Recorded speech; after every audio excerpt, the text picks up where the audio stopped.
Well, Americans are sick of the status quo. The status quo is not getting us anywhere. Just look at the economy right now. It's relevant. It's relevant in all the poll data. I showed you the newest Bloomberg poll showing he is doing very well in 5 out of 6 swing states.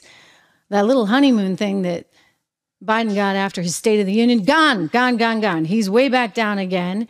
And Biden I don't think he's going to make it. I mean, I don't know what they're going to do because you can't run Kamala.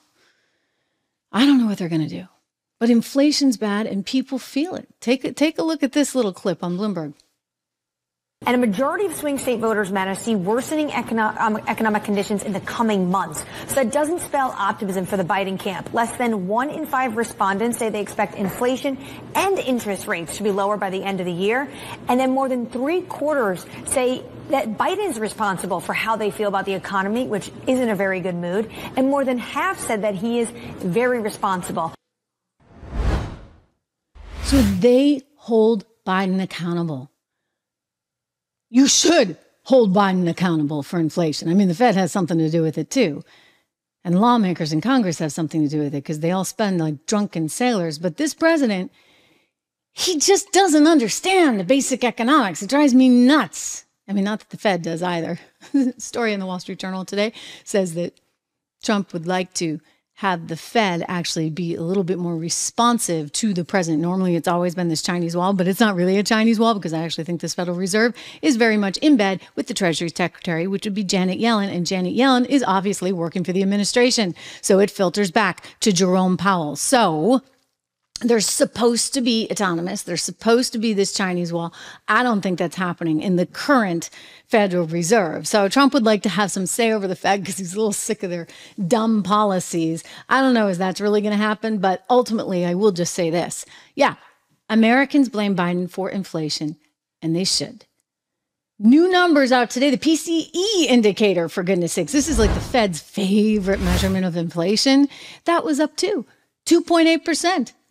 In other words, people thought it was going to go down a little bit. They were coming a little bit softer. Nope, it rose again, up 2.8%. It's not good. Okay, this is not good. We get a lot of inflation. We got no growth. You saw the GDP print this week. No growth, a lot of inflation. What is that, ladies and gentlemen? Dun, da, da, stagflation. Thank you very much. We're right back to the 1970s and Jimmy Carter, who's a big hero for Joe Biden. He's like turned into him. Really? Carter 2.0. Carter, but worse.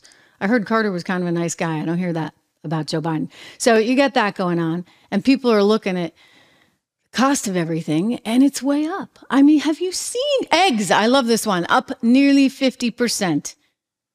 Eggs were down 3.6% under Donald Trump. Then you get energy up nearly 40%. Gasoline prices up nearly 50%. They were down 2%. Under Donald Trump. This is a pretty striking graphic. If you're listening on Apple Podcasts, thank you for listening. Everybody should go to Apple Podcasts and listen there. But what I'm showing the viewers here on YouTube, and we're live actually on Twitter and Rumble as well, is how much everything has gone up in price. I mean, airfare. I'm done. I'm trying to plan my summer vacation with the kids. We're going to go back to Ireland. And I'm looking at the airfare prices going, what has happened?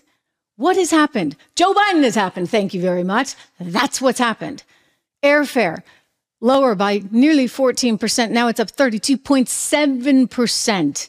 Heck, even apparel, this one surprised me, up 13.5%. In other words, ladies and gentlemen, we have an inflation problem. Quick shout out. You know what? You're worried about inflation? I'm telling you, you got to look at our inflation protected portfolio at 76research.com because you need to protect yourself and you need to protect your investments from the inflation that's coming. We've got a great way for you to do that. 76research.com.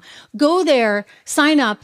Make sure that you go, like there's a little place on the app or on the computer where you can go and get the pull down menu and just hit model portfolios.